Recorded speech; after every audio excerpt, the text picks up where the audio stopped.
Evangelho, domingo da 22ª semana do Tempo Comum. O Senhor esteja convosco, Ele está no meio de nós. Proclamação do Evangelho de Jesus Cristo segundo São Lucas. Glória a vós, Senhor. Aconteceu que, num dia de sábado, Jesus foi comer na casa de um dos chefes dos fariseus. E eles o observavam. Jesus notou como os convidados escolhiam os primeiros lugares. Então, contou-lhes uma parábola. Quando tu fores convidado para uma festa de casamento, não ocupes o primeiro lugar. Pode ser que tenha sido convidado alguém mais importante do que tu. E o dono da casa, que convidou os dois, venha te dizer, dá o lugar a ele. Então tu ficarás envergonhado e irás ocupar o último lugar. Mas quando tu fores convidado, vai sentar-te no último lugar. Assim, quando chegar quem te convidou, te dirá, amigo, vem mais para cima. E isto vai ser uma honra para ti diante de todos os convidados. Porque quem se eleva será humilhado, e quem se humilha será elevado. E disse também a quem o tinha convidado: quando tu deres um almoço ou um jantar, não convides teus amigos, nem teus irmãos, nem teus parentes, nem teus vizinhos ricos, pois eles poderiam também convidar-te, e isto já seria a tua recompensa. Pelo contrário, quando deres uma festa, convida os pobres, os aleijados, os coxos, os cegos. Então tu serás feliz, porque eles não te podem retribuir. Tu receberás a recompensa na ressurreição dos justos. Palavra da salvação. Glória a vós, Senhor. Domingo da 22ª semana do Tempo Comum, em nome do Pai, do Filho e do Espírito Santo. Amém. Queridos irmãos e irmãs, a Santa Liturgia hoje nos leva para o 14º capítulo do Evangelho de São Lucas. Mas o trecho do Evangelho de hoje que nós ouvimos, ele começa composto pelo primeiro versículo do 14º capítulo. Certo sábado, Jesus entrou na casa de um dos chefes dos fariseus para tomar uma refeição e eles o observavam. Assim começa o primeiro versículo e depois saltamos para o 7º versículo. Em seguida, contou uma parábola aos convidados, ao notar que eles escolhiam os primeiros lugares. Tem um pequeno corte do versículo 2 ao versículo 6 e a retomada. Então, o Evangelho de hoje nos dá o contexto em que Jesus está e depois o discurso que é feito por nosso Senhor. A partir da primeira leitura, nós podemos ver a linha que a Santa Liturgia nos propõe hoje para a nossa meditação. Ouvindo o livro do Eclesiastes na primeira leitura da liturgia da palavra de hoje, o livro do Eclesiástico, nós vemos o chamado que o Senhor faz a cada um de nós a vivermos a humildade e a vivermos a caridade. Na medida que fores grande, deverás praticar a humildade. A grandeza do coração do homem está em amar com generosidade. Bom, essas são as duas virtudes ao lado da obediência, porque tudo o que fazemos, fazemos por amor a Cristo, em comunhão com Ele, para cumprir a vontade do Pai. Se assim vivemos sobre esses pilares, a humildade e a obediência, realizando a caridade, nós estamos alicerçados sobre o fundamento da Igreja, sobre o fundamento dos apóstolos, sobre o fundamento do Evangelho. Nisso iremos combater as forças infernais e conquistar em Cristo a alegria do reino dos céus. O 22º domingo, então, nos chama a esse compromisso de vida. A parábola contada pelo Senhor aos convidados, poderemos pensar no primeiro instante, é antipática essa parábola, porque o Senhor é convidado, ele está sendo observado, mas ao mesmo tempo observa, e de repente se propõe a contar uma parábola nesses termos. É antipática no sentido de que parece quase um tapa, né? no rosto do anfitrião, dos convidados que estão ali presentes. Mas eu já comentei isso algumas vezes, né? Essa mentalidade de um Jesus justiceiro que passa usando as palavras para colocar carapuça na cabeça de todo mundo, não é assim. A verdade, ela constrange aqueles que não caminham na verdade. Mas o Senhor não fala isso pela satisfação de impor ao outro, quase como um ato de vingança ou de satisfação enquanto justiça, né? Levar o outro a uma humilhação para poder dessa forma recuperar uma compensação pelo desprezo recebido. Jesus não age desse jeito. Nem nós deveríamos agir assim. Muitas vezes usamos a verdade e declaramos a verdade diante do nosso irmão, não por amor, não por caridade, não como ato de humildade, porque estamos declarando aquilo que é o nosso tesouro, mas nos valemos às vezes da verdade para poder cumprir um ato de retaliação pelo desprezo que recebemos de uma outra pessoa. E nesse caso, ainda que a palavra seja justa, porque afinal está sendo declarada a verdade, o ato não é digno, porque não cumpre a caridade e não nos mantém na aliança de humildade com o Senhor. Então, dizer a verdade com a intenção de querer humilhar a outra pessoa nos afasta da caridade e não nos permite permanecermos humildes diante do Senhor. Isso é uma coisa importante, aproveitando para fazer esse parêntese agora, né?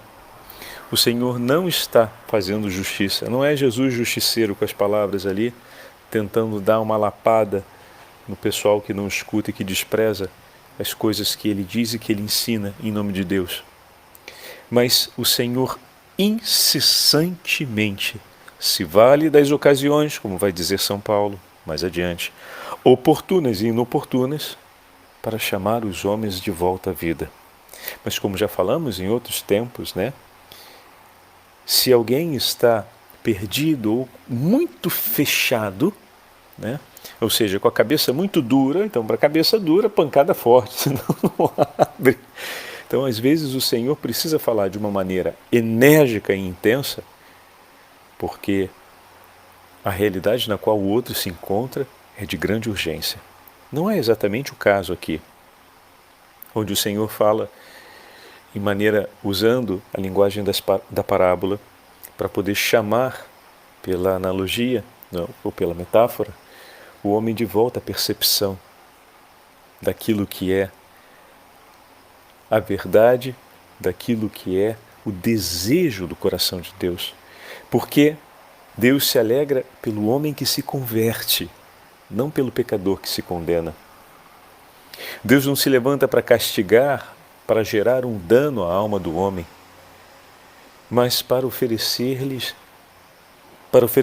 aquilo que é necessário para a nossa purificação, ou seja, para que consigamos deixar tudo aquilo que não nos leva à vida, tudo aquilo que nos retira da vida. Então, a parábola de hoje, ela não foi contada sem antes ter acontecido um gesto que não está presente na narrativa do Evangelho, que está entre o versículo 2 e o versículo 5. Mas por que esse gesto foi então suprimido, Padre? Para dar ênfase a esse discurso de Jesus, que acabou se tornando depois um modelo anti-humildade. Como assim modelo anti-humildade? Que confuso. É porque hoje muitas pessoas se valem, inclusive dessa mesma parábola que o Senhor contou, para tirar algum prestígio para si. E chegando, vão para um lugar menos importante, esperando serem chamadas para um lugar mais importante, para assim recolherem suas honras diante dos homens. Se age dessa forma, Do mesmo modo como alguém que usa a verdade para ferir a outra pessoa, em retaliação pelo que a outra pessoa fez de desprezo em relação a ela, quem se vale de uma tal disposição também não recolhe méritos diante dos olhos de Deus. Não recolhe méritos espirituais por esse ato, méritos divinos, ou méritos de graça, melhor dizendo, por esse ato. Deixa eu ficar aqui atrás, vou para um lugar bem, porque daqui a pouco alguém vai me chamar e vai me passar para frente, muito bem, agora sim. Então, é isso que digo do anti-humildade, Ou seja, muitas pessoas se valem dessa disposição que o Senhor fala no Evangelho para continuarem recolhendo méritos para si. E isso nos afasta de um caminho de autêntica humildade. O Evangelho de hoje, ele vem antecedido por esse momento em que Jesus, estando na casa do fariseu, percebe um homem que sofre de hidrólise, ou seja, que ele tem um acúmulo que não é normal de água no seu corpo. Então, uma pessoa provavelmente com o corpo inchado e uma aparência evidentemente, uma aparência aos olhos de todos de adoecimento. E o Senhor, vendo a situação daquele homem, o cura, mas não sem antes dizer: é lícito curar ou não no sábado? E como ninguém lhe responde, ele então cura aquele homem e lhe diz para ir para casa. Se aquele homem foi colocado ali como uma provocação ou não, não sabemos, mas que ali estava diante do Senhor aquele que precisava do socorro de Deus e que Deus o amou, sim. Ao curar aquele homem em dia de sábado, o Senhor, imediatamente após a cura, quando vê que todos ficam em silêncio, usa a seguinte frase: qual de vós, se o filho ou o boi cai no poço, não retira imediatamente em dia de sábado? E ninguém disse nada. E dessa forma, comparando o zelo de quem é proprietário de um boi, ou o zelo de um pai que olha a necessidade de seu filho que se machucou numa queda dentro de um poço no dia de sábado e que não pensa duas vezes em correr a socorrê-lo, ou então atirar aquele pobre animal que caiu no poço e corre o risco de ser morto por outros animais, se por piedade, quase instinto, vamos dizer assim, um homem age dessa forma pelo bem do outro, imagina Deus que olha por seus filhos, com que caridade e prontidão não se move. Percebem, meus irmãos, a força desse testemunho que o Senhor dá? Depois de ter falado disso, o Senhor então se vira para aqueles que estão ali e vai falar a respeito da humildade. Ele não fala da humildade sem antes ter testemunhado a caridade. Ele não fala sobre escolher com Deus o lugar de Deus sem antes manifestar o amor de Deus por eles. Eis aqui a referência para as nossas vidas. Somos chamados a educar tantas pessoas no caminho da fé, no caminho da verdade. Mas primeiro precisamos fazer e viver a experiência do amor de Deus. Fazer experiência muitas vezes na condição daquele filho que cai no poço, daquele filho que tem a necessidade urgente do socorro e, levantando os olhos, percebe que seu pai, com prontidão e zelo, vem ao seu encontro. Ali, o filho faz a dupla experiência. A experiência de ter a necessidade consigo e, ao mesmo tempo, erguer os olhos na esperança pelo pai, que zela por ele no seu amor, e, ao mesmo tempo, recolhe também esse mesmo filho, a experiência do zelo e da prontidão do pai por ele.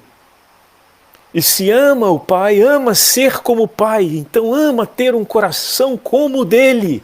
E aqui a gente entra na dinâmica das nossas últimas 3 meditações, praticamente, que esse é um tema que durante toda a 21ª semana, o Senhor vem nos entregando.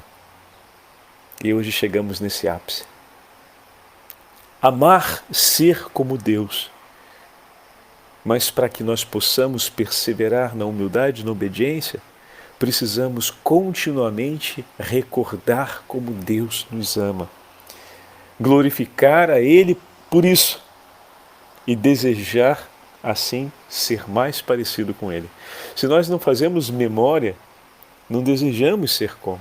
Isso é muito interessante porque quando começamos a recordar de um familiar já falecido que nos deu tantos ensinamentos de vida, não recordamos só uma boa página afetiva da nossa história, né? Ao falarmos, ao contarmos como aquele ente querido, pode ser aquele avô, aquele pai, aquela mãe nos ensinava esse ou aquele valor, fazia essa ou aquela coisa. Na medida em que vamos falando, vamos recordando e vai vindo no nosso coração também a memória daquele propósito que quando a gente viu aquelas coisas acontecendo, a gente teve vontade de ser como mamãe, a gente teve vontade de ser como pai, a gente teve vontade de fazer da mesma jeito que o vô fazia. A gente lá, quando recebeu, sentiu a vontade, porque percebemos o quanto era importante na nossa vida e o quanto se merecia ser vivida dessa forma a vida, como vivia o vô, como vivia o pai, como vivia a mãe, pelo cuidado das pessoas que estavam à sua volta, que nós selamos ali um propósito íntimo, escondido no nosso coração de também querer ser assim. Então a gente não lembra somente como eles foram por nós, mas a gente lembra também o quanto a gente quis e ainda quer, porque a gente lembra, ser como eles. Viver também aquelas mesmas realidades, ter também aquele mesmo vigor e ânimo de vida que eles tiveram. Essa, meus irmãos, é a aliança de amor. Quando eu tiro os pés da minha sandália para calçar as sandálias do outro. O ato de humildade, de recordar o gesto de amor das pessoas que me ensinaram a amar e digo, quero ser como eles. Quero viver como eles. Sem fazer memória, não é possível perseverar, né? Assim como nós lembramos os gestos do Senhor, temos falado bastante sobre isso, como fazemos um povo que perde a sua memória, a memória dos grandes personagens de valor da sua história, uma família que perde a memória dos grandes testemunhos de amor, dos grandes personagens de sua história, se dispersa. Da mesma forma, se nós nos esquecemos do testemunho dos santos, se nos afastamos do testemunho dos santos, se entre nós esquecemos o testemunho daqueles irmãos cristãos que nos anunciaram o Evangelho, vivendo o amor do Senhor por nós, também vamos nos dispersar.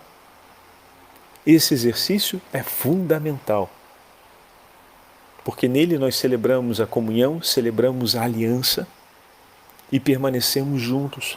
Então escolher o último lugar ali, ou melhor, deixar o lugar disponível para o outro. Pum, chegamos ao ponto. Viram a inversão de valor que acontece? Entre escolher o último lugar e escolher deixar o lugar para o seu irmão? Qual das duas afirmações revela maior caridade do coração de quem a declara? Deixo o lugar para o meu irmão, para que ele possa estar aqui. Se percebo que esse é um lugar bom e importante, então eu vou deixá-lo para o meu irmão. E dessa forma declaro por ele o quanto também ele é importante para mim. Escolher o último lugar é uma escolha para você, pode ser justa,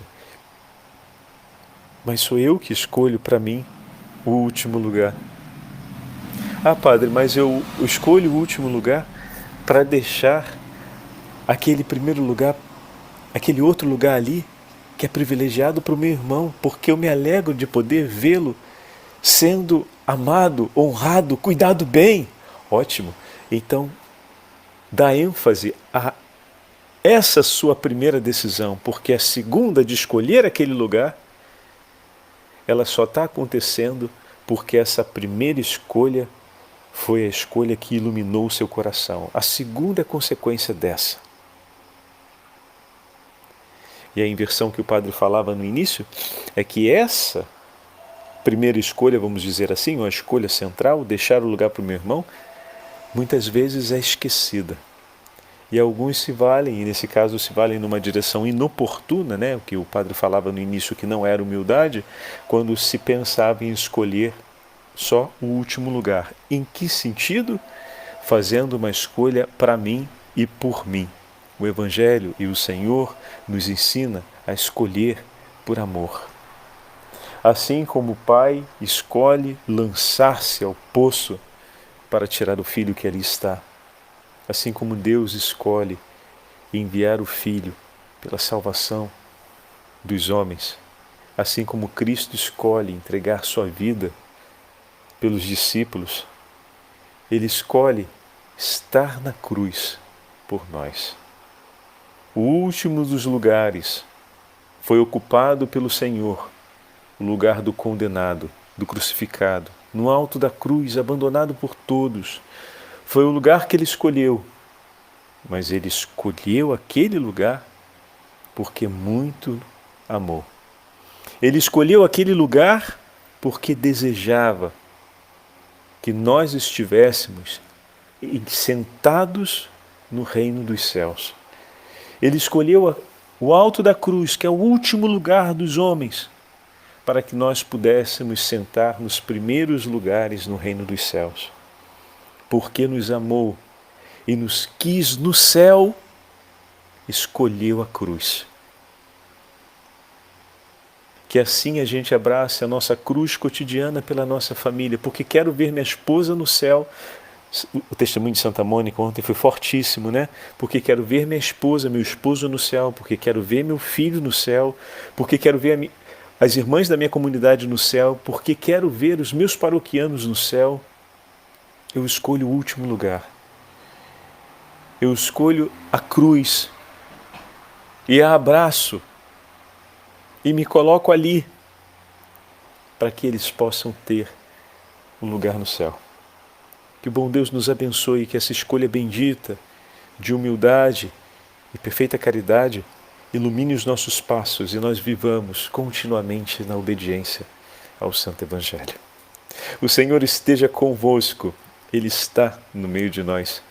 Pela intercessão de Santo Agostinho, hoje, por ser domingo, não falamos da memória de Santo Agostinho, mas ontem celebramos Santa Mônica, hoje celebramos Santo Agostinho, o fruto do lugar na cruz de Santa Mônica.